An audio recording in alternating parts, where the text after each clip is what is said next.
Hey, it's Matt, your average gamer, and for this one, we're going to be covering basically a Blood Witch or Blood Mage build, Briars of Sin, Briars of Punishment, and a couple different things we can add to it to get a lot of bleed build up as a mage and to do a lot of damage as well. This is New Game Plus 7. Let's get into the details. These spells can be a little bit tricky at first, and for me, they did take a little bit to get used to. You're going to see that throughout this video. They weren't something I used very frequently. When you combine them, though, as far as Briars of Sin and Briars of Punishment together, and then on top of that, use different things like incantations like Swarm of Flies, and you can throw in occult weapons as well, you can end up with a really powerful build that does a lot of bleed. This build ended up being no slouch, and it ended up actually better than I thought it was going to be, and it turned out for me where the damage was quite good, and then I had a lot of fun. If you're looking for a change up or something really fun to do, this is definitely going to be that, because you can mix in a whole bunch of different things and give your build a ton of variety. The fact that we're so arcane focused gives us that ability. As you can see, I'm using Bloodblade here on the standard katana. You can use the Nagakiba too, we'll go over that as well, but we can use the occult weapons to do a lot of damage and bleed too, giving us a nice sidearm as a mage while still being able to cast and get bleed that way, and then use Swarm of Flies with a little bit of faith investment as well. First things first, I need to talk about where to get all of the basics and where to get everything. Everything's timestamped, by the way. Let's start here with the first thing. First thing that you're going to want is the Albinauric Staff, because this staff scales with Arcane, which means you can get more bleed by using that, and that's in the guest hall, right by the guest hall in Volcano Manor in Mount Gelmar. This is going to be our main staff for casting, and it's going to give us more bleed buildup. Here it is on the map here. A little tricky to find, but when you're in the guest hall, just go outside, climb the ladder, head to the west, and there's a place where you can drop down for a secret section from the rooftops, and you can grab that staff. Next up is Staff of the Guilty. As far as the Staff of the Guilty goes, it's at the fort that's in Mountaintops of the Giants, and the guys that are holding it there, it's a 2% drop rate to get it, so not the best drop rate in the world, but that will give you the passive boost for your offhand. Next up here is Briars of Punishment, which is one of the two spells that we're going to be using, and that's in Mountaintops of the Giants. Also, after Zamar Ruins, before you go to the stone bridge, there's a tree right here that you can literally see the stone bridge from, and the drop is right there. It's just sitting there at the tree. Make sure you clear out the enemies that are nearby, and I'll show this on the map as well in Mountaintops of the Giants. There it is, that's Briars of Punishment, one of the two main spells that we're going to be using for this build, and the next one up is going to be Briars of Sin, the other one that we're going to use, and that's in Liurnia of the Lakes.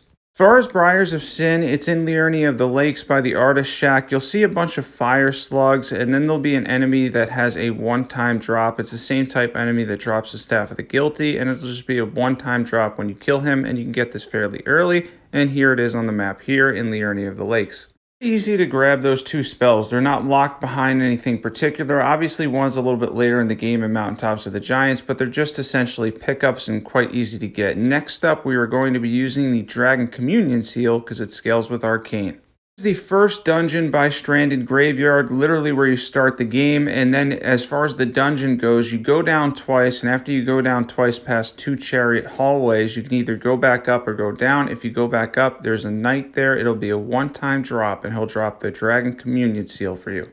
It's definitely a seal you're going to want to have if you're an Arcane build, something you're going to want in your arsenal. And next up here is Swarm of Flies, which is going to be in Mogwin's Palace. This is where the Albinaurics are, where you rune farm them, where pretty much everybody rune farms them. There's going to be crevices to your right. It's in the second one that you go to your right, and it's not too hard to find. I'll show it on the map here in Mogwin's Palace, and then you'll have a powerful incantation that can do bleed in Swarm of Flies.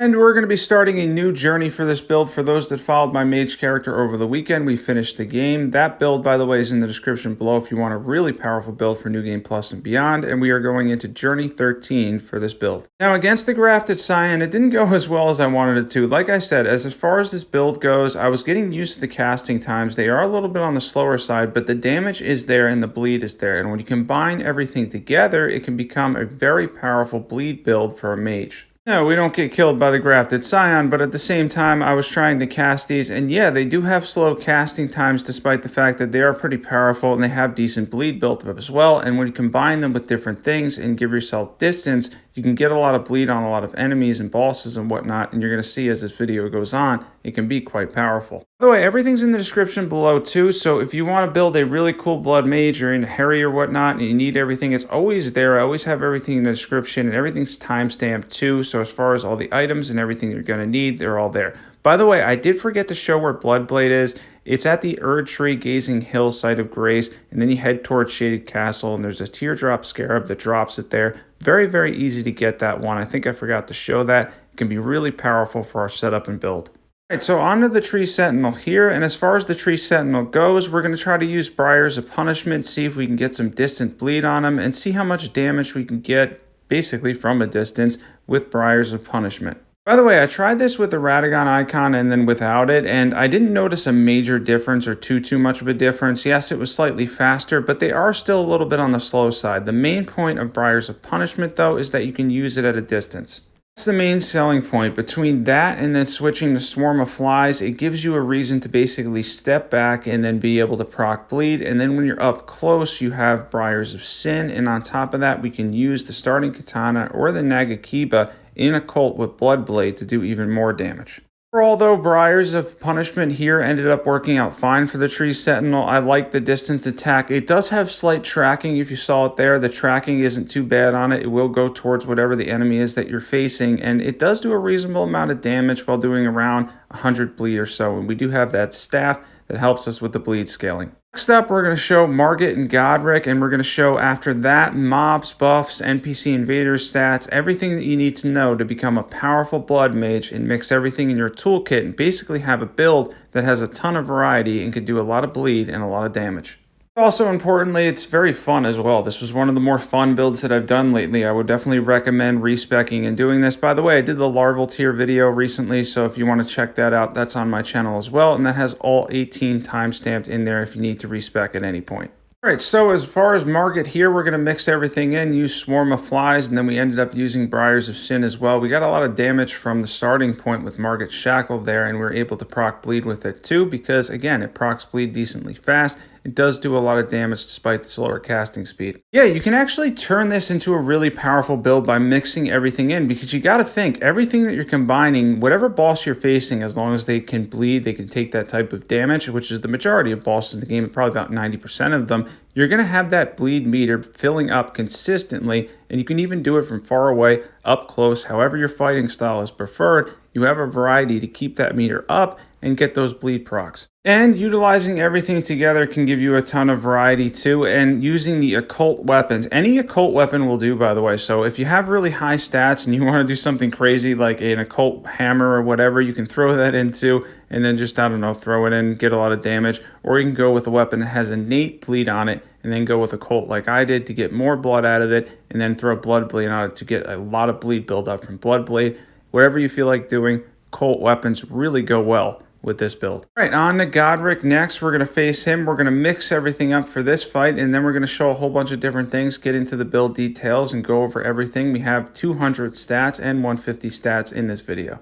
By the way, I wanted to mention the set I'm using, which is Albinauric, or Albinauric is a set, however you say it, the set that you can get in the alternate version of the Round Table Hold. It actually boosts the sorceries we're using by 6% per piece.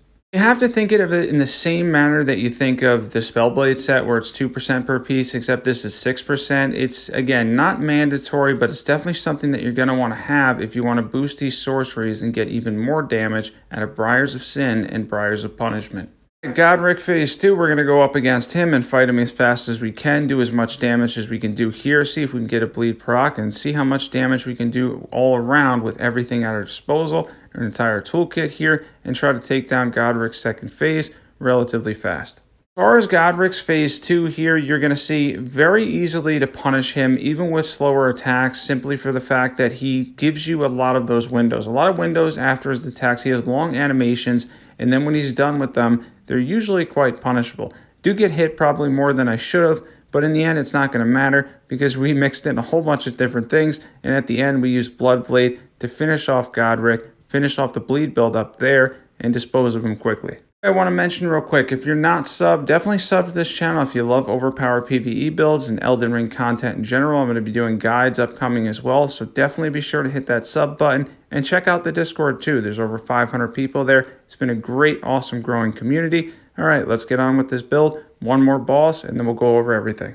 Right, I wanted to take on the Magma Wyrm here just to take on something a little bit more challenging, not necessarily challenging, but a little more difficult because he's pretty bleed resistant. See if I was able to get bleed procs and how much damage I could do to a larger target. All right, so as far as the Magma Wyrm goes, we're able to proc bleed on him. We end up being able to, and it's not too difficult. And as far as the ranged attack goes, it actually suits him well as far as the fight goes. I like the tracking it has. I like the bleed buildup and the distance you get from Briars of Punishment.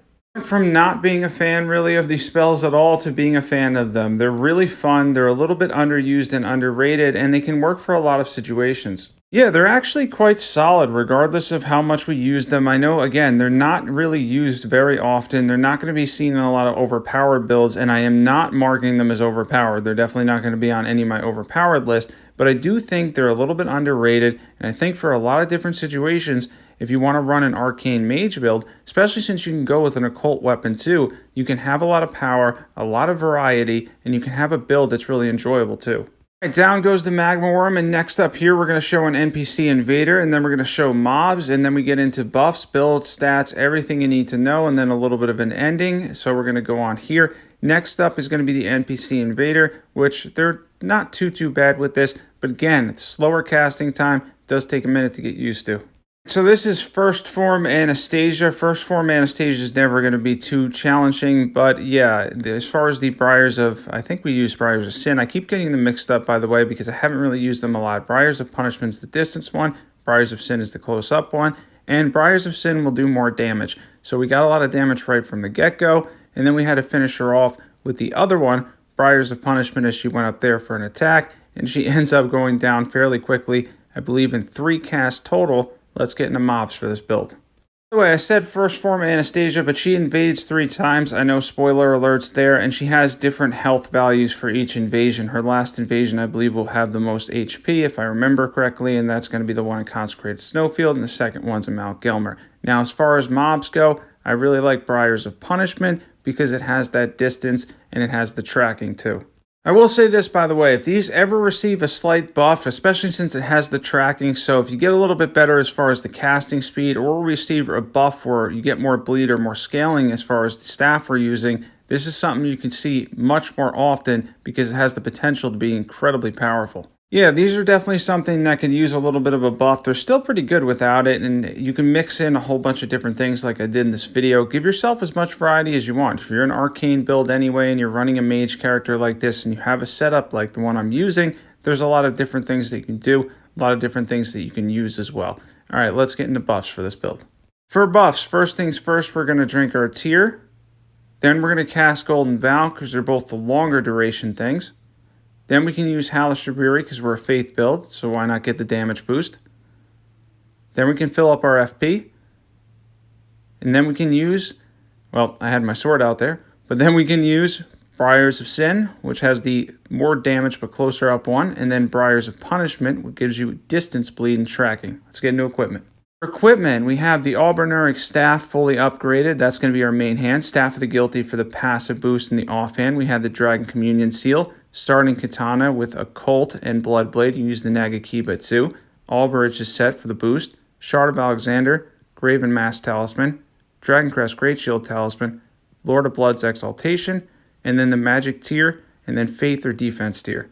For stats at 200, I'm going to show the 150 stats as well. This is what you would look like. You have a good amount of vigor, good amount of mind, only a little bit of endurance, and then we're heavily invested in our Arcane stat with a secondary stat in Faith. And then for your stats at 150 to get completely comparable damage here, I'm going to show the stats here. By the way, Terra Magica will boost this stuff, but with the slower casting speeds, I wasn't using it too often. At 150, this is generally where stats could look like, and you're going to get completely comparable damage. I hope that was a really cool Blood Witch or Blood Mage build. I guess Witch is gender neutral. I know it doesn't seem like it is, but it is. So I thought the cover title was cool. But anyways, you can make a Blood Witch with this. You can make a Blood Mage. As far as bleed goes, you can definitely do this. You can run this build for the majority of the game. Other than the final boss, I can't imagine having too much trouble with the amount of bleed buildup you can get. Thank you, Melody, by the way. This is a great idea on the channel build suggestions. If you have a build suggestion, feel free to join the Discord. There's over 500 people there now, and you can put it in there, and it might turn into an awesome video. If you're not subbed to my channel and you love overpowered PvE builds, be sure to check out all the awesome builds that are on my channel. Thanks for watching. As always, I will catch you guys there.